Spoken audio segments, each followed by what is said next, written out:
오늘 말씀도 그 길지만 앞에 부분만 제가 천천히 읽어드릴 거예요. 같이 한번 들으시고 화면 보고 읽고 들으시고 엘리야의 이야기를 시작하는 지난주에 시작했지만 시작하도록 하겠습니다. 열왕기상 17장 1절에서 17절에 있는 말씀입니다. 24절까지 말씀 중에서 앞에 그 7절을 같이 읽을 텐데요. 길라앗에 우거하는 자 중에 디셉 사람 엘리야가 아합에게 말하되 내가 섬기는 이스라엘의 하나님 여호와께서 살아계심을 두고 맹세하노니 내 말이 없으면 수년 동안 비도 이슬도 있지 아니하리라 한다. 여호와의 말씀이 엘리야에게 임하여 이르시되 너는 여기서 떠나 동쪽으로 가서 요단 앞 그리 시냇가에 숨고 그 시냇물을 마시라. 내가 까마귀들에게 명령하여 거기서 너를 먹이게 하리라.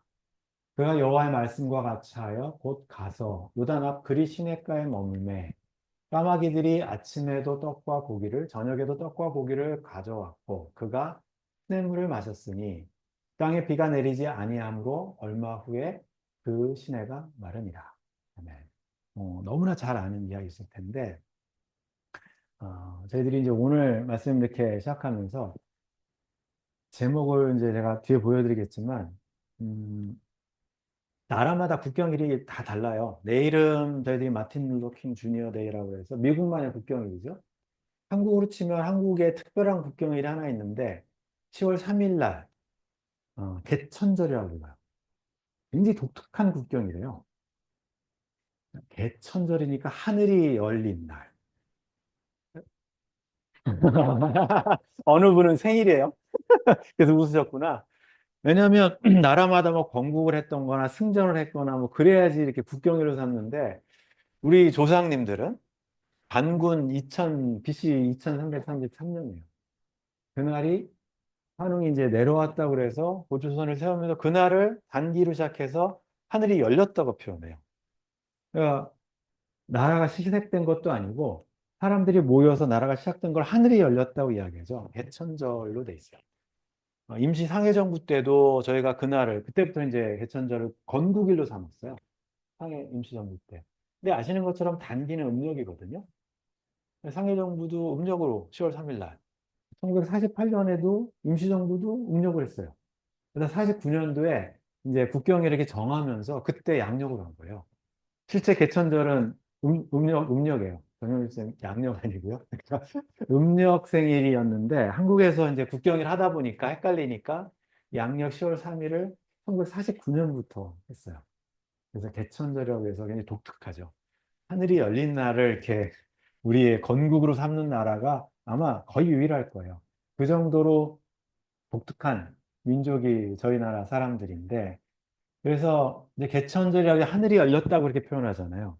저희들한테는 그렇게 이야기하고 성경에도 보면 하늘이 열리는 사건들이 몇 가지가 있어요. 물론 이제 노아 홍수 때 하늘이 이렇게 궁창이 열렸다고 되어 있지만 하늘이 열렸다고 이야기를 하죠. 아, 어떻게 이야기하냐면 여호와께서 너를 위하여 하늘의 아름다운 보고를 여시사라고 이야기해요. 하늘이 열린 거죠.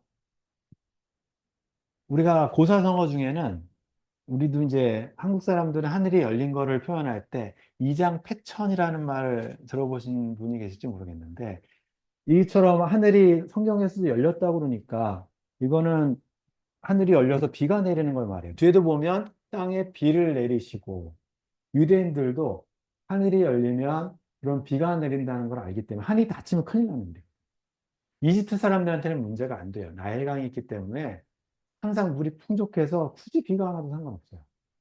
농사 짓는데 아무 문제가 없어요. 근데 가나안에 와서 약속의 땅에 들어올 때부터는 가나안 여기랑 똑같아요. 캘리포니아랑. 지금 팔레스타인은. 11월에 이제 우기가 시작되면 비가 오고 3월에 비가 그치면 비가 한 방울도 안 와요. 똑같아요. 그 비가 안 오면 농사를 못 짓거든요. 그러니까 늦은 비, 이런 비가 없으면 목축을 할 수도 없고 농사도 지을 수가 없어요. 그러니까 그 사람들에게 하늘이 닫히는 것은 큰일 나는 일이에요. 신명기에서도 우리가 축복의 장이라고 말하는 28장에서는 축복은 하나님의 은혜는 비처럼 비가 없으면 이 사람들은 못 먹고 사니까 그래서 유대인들도 성경책에 보면 하늘이 열렸다라고 이야기하죠. 개천절 그 사람들도 비슷한 생각을 갖고 있어요. 그럼 반대로 생각하면 하늘이 닫힌 것도 있을 거 아니에요. 제가 말씀드린 것처럼 이장패천이라는 말이 있어요. 이게 뭐냐면 손으로 하늘을 닿는다라는 얘기죠. 그래서 우리나라 말로 하면 눈 가리고 아웅 이렇게 하늘을 가리는 거지 닿는 게 아니에요. 내가 보기 싫어서 눈을 감아버리는 거지.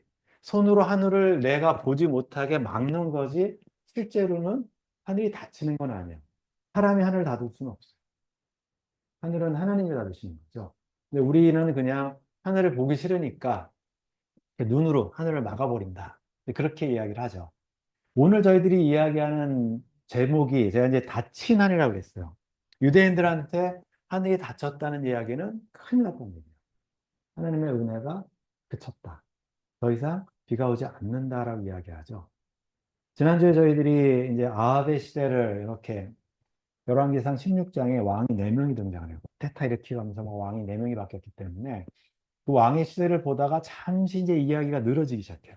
정신없이 몇십 년이 지나가다가 갑자기 이야기가 천천히 늘어져서 굉장히 오래 늘어져요. 아합의 시대가. 근데 그 시대는 갑자기 하늘이 닫힌 시대가 돼요. 가장 번영한 시대였는데, 아합의 시대가. 가장 경제적으로, 정치적으로, 국가적으로 왕성했던 시대가 갑자기 하늘이 닫히는 시대가 되는 이유. 그럼 닫힌 하늘은 어떻게 오나? 이제 그런 것들 같이 고민하면서 오늘 읽어드렸던 본문 살펴볼 텐데요.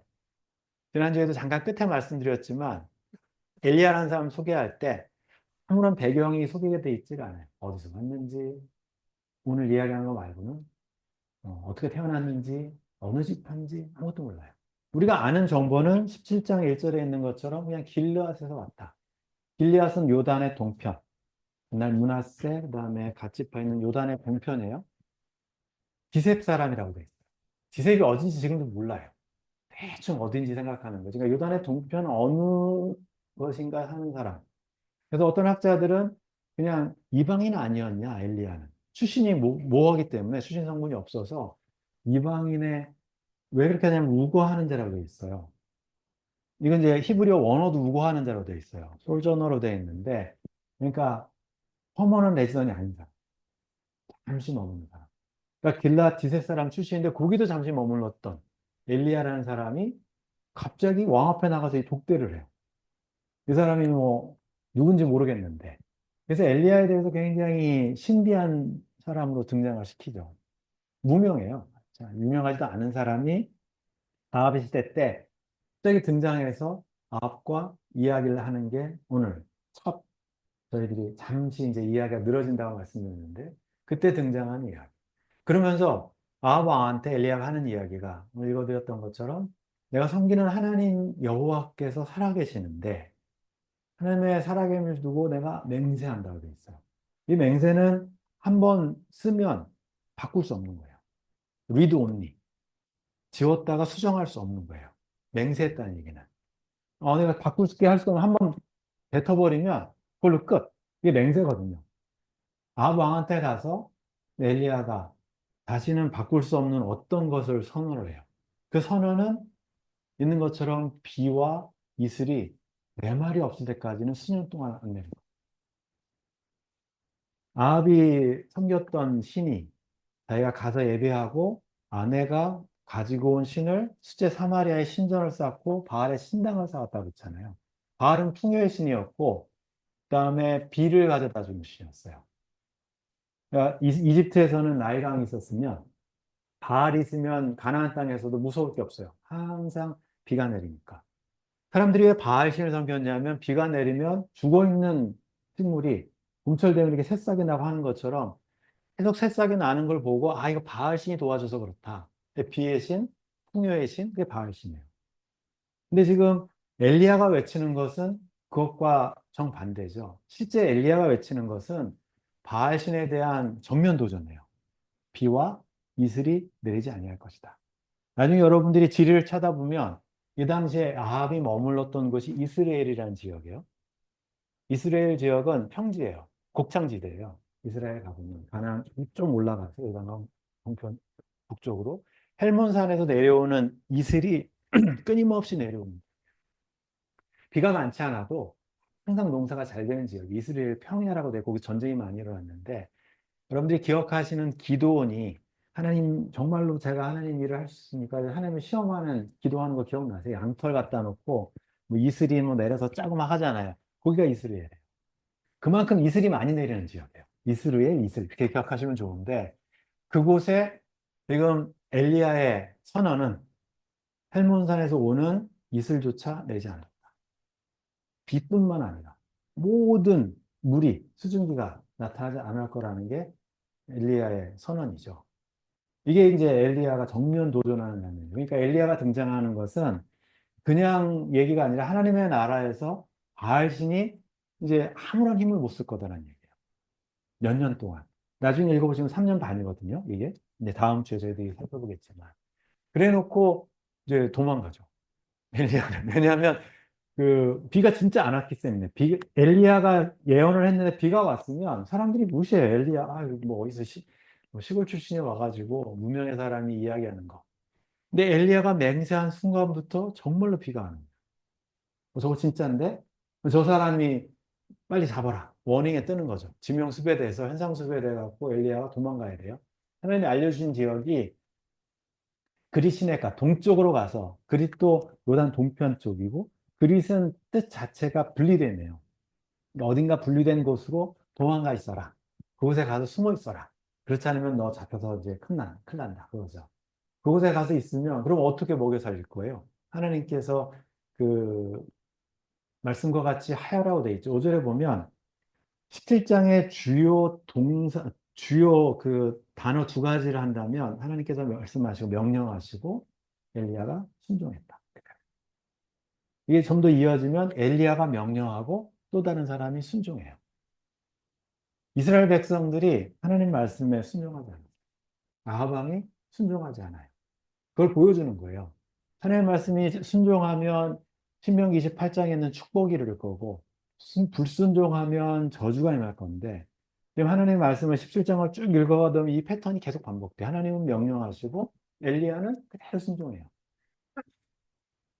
순종했어요. 그리스도에 가 있으니까 비 안 와요. 근데 물은 있으니까 물은 마실 수 있는데 먹을 건 어떻게 해요? 어떻게 해요? 우리가 아는 것처럼 읽었던 것처럼 까마귀가 떡과 고기를 아침과 저녁으로 하루에 두 끼씩 배달해줘요. 여기도 이제 항상 성경책에 읽다가 낯선 장면들이 등장을 하죠. 유대인들이라면 가장 조심해야 되는 게 이방인들과 더불어서 부정한 음식, 부정한 동물. 까마귀는 부정한 동물이에요. 만지지도 말아야 되고 비둘기는 괜찮아요. 까마귀는 안 돼요. 근데 하필 까마귀가 먹을 것 갖다 줘요. 엘리야한테. 그러니까 17장에서는 이게 굉장히 막 이렇게 엮여져 있는데 하나님이 거룩한 아합 왕, 거룩하게 분리된 이스라엘 백성을 들어 사용하시는 것이 아니고 무명의 엘리야, 부정한 짐승 까마귀, 그걸 통해서 하나님 나라를 이루어 가시겠다는 걸 암시해 주는 거거든요. 떡과 고기를 날라줘도 돼요. 이게 이제 거기서 엘리야가 하나님 말씀에 순종했을 때 자기 생각하고 전혀 다르게 하나님의 응답이 이루어지는 걸 경험하죠. 그렇다고 이것이 계속 반복되진 않아요. 조금 지나니까 그리 시냇가도 비가 안 오니까 결국은 말라요. 이슬도 안 내리고. 자기가 선언하고 자기가 맹세해서 비가 안 오게 했는데 결국 자기도 그 영향권 안에 들어가는 거예요, 엘리야. 온 세상과 같이 고통을 같이 하는 거죠, 엘리야가. 악에 같이 우리가 고통받을 수밖에 없는 크리스천들의 모습이에요. 어쩔 수 없어요. 엘리야도 그 고통 속에 있어야 돼요. 이야기는 그렇게 진행이 돼요. 이게 첫 번째 이제 엘리야의 이야기였으면 그러면 엘리야가 이제 그리스인을 못 사니까 어디로 가서 또 그럼 먹을 거 먹고 숨어 지내야 되나? 일단 숨어 지내야 돼요. 아방한테 걸리면 안 되니까. 하나님 말씀하시는 게 어디냐면 시돈으로 가라. 사르밧으로 가라. 시돈 누구의 고향이야? 이세벨의 고향. 바알신의 근거지죠. 그러니까 가장 아합 왕이 안 찾을 지역. 이세벨의 고향 시돈의 근거지 바알 신전이 있는 곳으로 가면 그럼 그곳은 안 찾을 거예요. 감히 엘리야가 거기는 안 갔을 거다. 다윗이 아기성한테 순 거랑 똑같은 이치예요. 가장 안전한 곳을 시돈이라고 생각하고 시돈은 이렇게 생겼거든요. 시돈에 이제 사르밧이라고 있는데 시돈이 시돈과 두로 중간에 사르밧이라는 도시고 그 도시는 그 당시 무역이 굉장히 왕성했던 상업 도시였고 이제 많은 사람들이 사는 부자 동네였어요. 지금도 가면 이제 마을이 이렇게 형성되어 있는 고대 굉장히 오래전부터 있었던 마을이 있었던 동네가 사르밧인데 예수님께서도 사르밧 과부 얘기를 하시는데 아, 사르밧이라는 지역을 가서 거기서 숨어 있어라.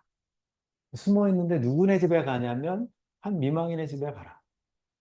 그러니까 엘리야도 무명, 까마귀는 부정한 짐승, 거기에 이방 여인, 거기다가 또 미망인, 그러니까 가장 사람들한테 그 등한시되는 아웃사이더라고 저희 부르는 그런 것만 하나님께서 지금 들어서 사용하시는 모습을 보게 되는데 거기 가면 한 과부를 만날 텐데 그 사람에게 가서 피해 있어라. 진짜 가니까 있어요. 어떤 이제 미망인이 이게 뭐죠? 그 사람한테 부탁을 하죠. 청하는데 나한테 그리스에서 사르밧까지 가려면 굉장히 먼 거리를 갔을 테니까 물을 좀 가져다 주십시오. 그러니까 그 여인이 그러니까 행사를 보면 유대인이잖아요. 이미. 이스라엘 사람이니까 멀리서 왔구나. 도망왔구나. 뭐 했겠지. 물은 가져다 줘야겠다. 물을 가져다 주려고 하는데 첫 번째 이 엘리야의 명령에 여인이 순종해요. 그대로. 아까 명령과 순종이 반복되는 패턴이라고 말씀드렸는데 근데 물을 가지려 하는 모습을 보고 엘리야가 한술 더 뜨죠. 뭐라고 이야기하냐면 막 가려고 그러니까 이 사람이 그래도 내 말은 들어주는구나. 물은 갖다 주려고 하는구나. 그럼 물 갖다 주는 김에 먹을 것도 좀 하나 주세요. 염치가 없는 거죠. 배고프니까 어쩔 수 없는데 까마귀가 없으니까 떡 한 조각을 좀 갖다 줬으면 좋겠다. 이 여인이 여기는 불순종해요. 순종할 수가 없어요. 오늘 이제 본문을 여러분들 읽어보시면 여인이 뭐라고 이야기하냐면 내가 지금 나뭇가지를 주스러 나온 이유를 설명을 해 엘리야한테. 내가 지금 떡이 없고 나도 먹을 게 없고 나뭇가지 가져다가 집에 있는 남은 떡하고 기름 조금하고 해서 이제 이거 가지고 아들하고 먹고 최애 만찬을 준비하러 내가 나왔다. 실제는. 그러니까 물은 갖다 줄 수 있을지 모르지만 먹을 건 남은 게 없다. 정중하게 거절하자. 이거는 나와 내 아들이 먹고 그다음에 이 마지막 식량 남은 거. 그리고 우리도 굶어 죽을 거니까 그 이야기는 지금 아방에게 엘리야가 하나님의 나라에서 가뭄이 있어서 바알이 힘을 못 쓸 거라고 이야기하죠. 근데 실제 사르밧은 시돈의 나라, 바알의 중심지예요. 근데 그곳에 있는 사람들도 바알이 힘을 못 써요. 비가 안 내려요. 자기들이 풍요의 신을 섬기고 있는데 거기에 있는 사람도 사르밧 과부는 ham한테도 케어도 받지 못하고 죽을 수밖에 없는. 바알신한테 아무런 도움 구하지 못해요. 그래서 우리도 지금 죽게 생겼다. 줄 수가 없을 것 같다. 엘리야가 이제 그 여인한테 하는 이야기죠. 두려워하지 말라고 이야기. 이게 믿음이에요. 믿음이 내가 다 할 수 있는 거를 하면 그건 믿음이 아니에요. 예상 다 되는 거. 베드로가 보트 위를 걸어 나가는 게 믿음이에요. 한 번도 안 해본 거. 미지의 세계 속으로 어떻게 될지 모르지만 그냥 도전하는 게 믿음이지 자기가 생각하고 나 이렇게 되면 이렇게 되고 이렇게 되면 이렇게 되니까 그거는 믿음이 아니에요. 믿음이 조금 있겠죠. 순전한 믿음, 온전한 믿음은 아니죠. 온전한 믿음은 두려움이 있어요. 모르니까 어떻게 될지. 그럼에도 불구하고 두려워하지 말고 한 발짝을 딱 내밀어 보는 것. 홍해가 갈라질 때 그랬고 요단강이 갈라질 때 그랬고 지금 엘리야가 얘기해 주는 게 두려워하지 않는 그런 믿음의 순종에 갇힌 하나님 나라가 열리는 거예요. 엘리야가 그렇게 이야기해요. 두려워하지 말고 먼저 나를 위해서 준비해라. 그 뒤는 나도 그때 될지 모르지만 하나님 책임질 거야. 그 얘기까지 했겠죠. 이게 이제 엘리야의 명령이에요. 여인이 어떻게 했겠어요? 뒤에 보면 하나님의 사심을, 그러니까 하나님에 대한 존재를 인정하는 사람이고, 여리고의 라합처럼 그 말씀을 그대로 해봤어요. 그랬더니 어떻게 되냐면, 엘리야를 통하신 말씀처럼 통의 가루가 떨어지지 않고. 이건 기적이에요. 한 번도 경험해 보지 못한 거죠. 그 다음에 병의 기름이 없어지지 아니할 때. 언제까지? 비가 내릴 때까지. 비가 내리면 이제 먹고 살 수 있으니까 그때까지 하나님이 책임져 주시는 거예요. 이게 어, 이 여인이 순종했을 때 보여주는 모습. 알이 먹여 살리는 것이 아니고 믿음으로 순종했을 때 하나님이 이 사라밧 여인을 아들까지 책임져 주셨다. 이 고백을 듣고 싶은 거거든요. 엘리야를 통해서 지금 첫 번째, 두 번째 에피소드가 이 세 가지 에피소드가 17장에 들어가 있는데 바알이 가장 힘을 써야 되는 시돈 한복판에서 바알은 전혀 힘을 쓰지 못하고 하나님을 모르는 이방 여인이 하나님의 순종했을 때 그곳에서 하나님 나라가 하늘이 열려요. 먹을 게 떨어져요. 비도 안 왔는데. 하나님의 기적이 나타나는 이야기가 떨어지죠. 근데 거기서 끝이 아니에요. 그 다음 이야기가 이제 저희들 좀 더 황당하게 만드는 건데, 아이가, 그 아이랑 같이 먹고 죽으려고 했던 그 아들, 남편이 잃었는데 이번에 아들이 죽었어요. 숨이 끊어졌다. 여인의 아들이. 아무것도 없는 거죠, 남은. 그러니까 엘리야도 좀 황당했을 거예요. 하나님이 왜 나를 여기에 보내놓고 갑자기 이 아들이 또 죽어요. 먹을 것까지는 다 해결됐는데, 이제 비올 때까지 아들 먹여 살릴 수 있게 다 해줬는데, 이제 재정까지 충분하게 다 해줬는데 갑자기 아들이 죽어. 소망이 없어져 버리죠. 이게 도대체 뭡니까? 엘리야도 모르는 일이 벌어져요. 왜 그랬을까? 그 뒤에 구절을 읽어보면 이 여인이 이렇게 이야기를 해요. 뭐라고 이야기하냐면 엘리야에게 이르는데 하나님의 사람이요. 하나님의 사람인 거 인정을 하고 왜냐면 기적을 경험했으니까 당신이 나와 더불어 무슨 상관이 있어 여기 와가지고 여인의 고백은 내 죄를 생각나게 하느냐. 왜 내 아들을 죽게 하느냐. 아무런 문제가 없어요. 이 말 속에는. 근데 이 여인을 통해서 우리가 이렇게 뽑아내야 되는 게 뭐냐면 하나님께서 왜 이 여인의 아들을 잠시 데려가셨을까? 이 여인이 믿는 하나님이 원래 하나님이 아니기 때문에 그래요. 혈루증 여인의 이야기가 마가복음, 누가복음, 뭐 등을 등장하는데 혈루증 여인이 예수님 앞에 가가지고 옷자락을 탁 만지죠. 내가 저 옷자락만 만지면 나는 이제 고침을 받을 수 있을 거야. 옷자락을 만져요? 정말 고침을 받았어요. 모르게. 자기는 부정한 여인이니까 사람들 모르게 집에 싹 가려고 하는데 갑자기 예수님이 가던 길을 멈추고 스탑. 야이로가 내 딸 두고 가는데 이러면 안 되는데. 그러면 누군가 나를 만졌다고 이야기를 해요. 아무 상관없는 사람. 제자들도 여기 사람이 지금 수도 없는데 그걸 어떻게 아냐고. 예수님께서 왜 스탑하셨을까요? 그 혈루증 여인이 만약에 옷깃만 스치고 집에 가버리면 사람들한테 예수님은 병 치유하는 치유자예요. 기적을 베푸는. 그럴 끝이거든요. 예수님이 그 여인의 믿음을 바로잡아주세요. 예수님이 어떤 존재인지. 치유자를 넘어서서 생명의 주관자고 그 여인은 나중에 야이로 집까지 따라갔을 거고 야이로의 딸이 살아나는 걸 보고 이분 이런 분이구나. 자기가 놓치는 부분이 그거니까. 만약 그 집에 가버렸으면 부활이라는 걸 경험하지 못해요. 생명의 주관자 대신 하나님을 경험하지 못하죠. 사르밧 과부의 이 고백을 잘 들어보면 하나님은 어떻게 생각하냐면 다른 우상과 같이 생각해요. 바알처럼. 내가 잘해주지 않으면 나한테 벌 주시는 하나님. 하나님은 심판관. 그래서 엘리야의 하나님을 만났을 때 내 죄가 들통났구나. 그래서 내 아들이 죽었구나. 결국은 하나님도 같아, 바알처럼. 내가 잘못했으니까 하나님 나한테 심판하십니다. 당신이 안 왔으면 내가 하나님한테 심판 안 받는데 당신을 만남으로 해서 나는 하나님께 심판받고 있어요. 그 고백이에요. 내 죄를 생각나게 했다는 이야기. 거기서 머무르면 안 되거든요. 예수님께서 혈루증 연을 고쳐주신 것처럼 그리고 믿음을 바로잡아 주신 것처럼 사르밧 과부의 믿음도 뭔가 좀 뒤틀어져 있어요. 그러니까 그동안 너무 오랫동안 바알 밑에서 생활하다 보니까 하나님도 그냥 무서운 하나님으로 가는 거예요. 우리가 아버지 하나님을 부르는데 심판자 하나님, 창조주 하나님, 영원한 반석 그런 거 다 적어놓고 하나님 만나면 난 죽어. 이제 죄 져서 죽어. 하나님은 죄인을 만나러 오시는데 죄인들은 하나님 만나면 죽는다고 도망다니는 거예요. 죄 지은 아담을 만나러 찾아오시는데 아담은 도망다닌다니까요. 왜냐하면 하나님을 그렇게 알고 있기 때문에. 이 여인도 그렇게 알고 있었어요, 하나님. 근데 그게 아니라는 걸 알려주기 위해서 그 이야기가 들어가 있어요. 그런 게 아니라고.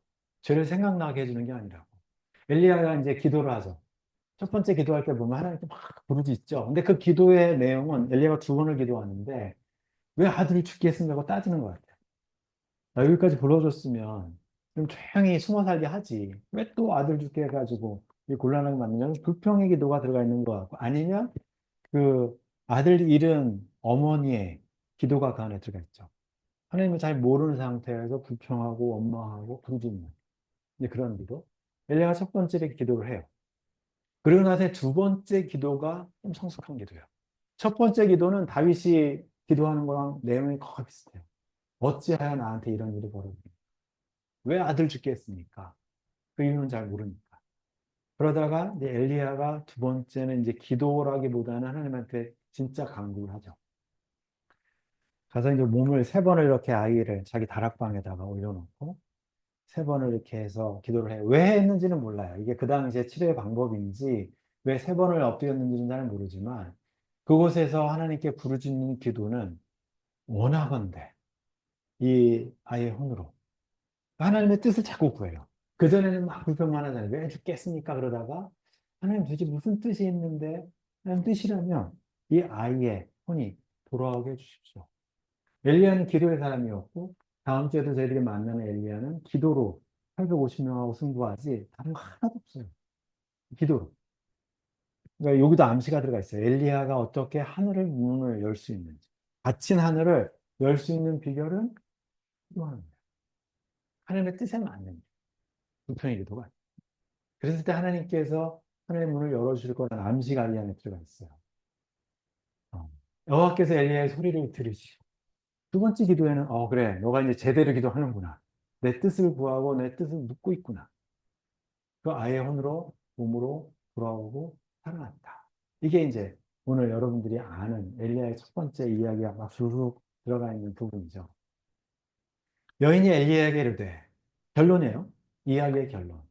이제서야 내가 지금까지 알았던 하나님 바알 정도, 바알보다 조금 힘이 센, 하지만 무서운 심판자, 재판관, 죄짐은 벌하는 하나님인 줄 알았는데 이제 보니까 하나님은 생명의 주관자다. 자연만 주관하는 그런 바알 같은 신이 아니라 죽었던 생명을 다시 소생시킬 수 있는 생명의 주관자 되시는 하나님입니다. 내가 이제야 하나님을 알게 됐다.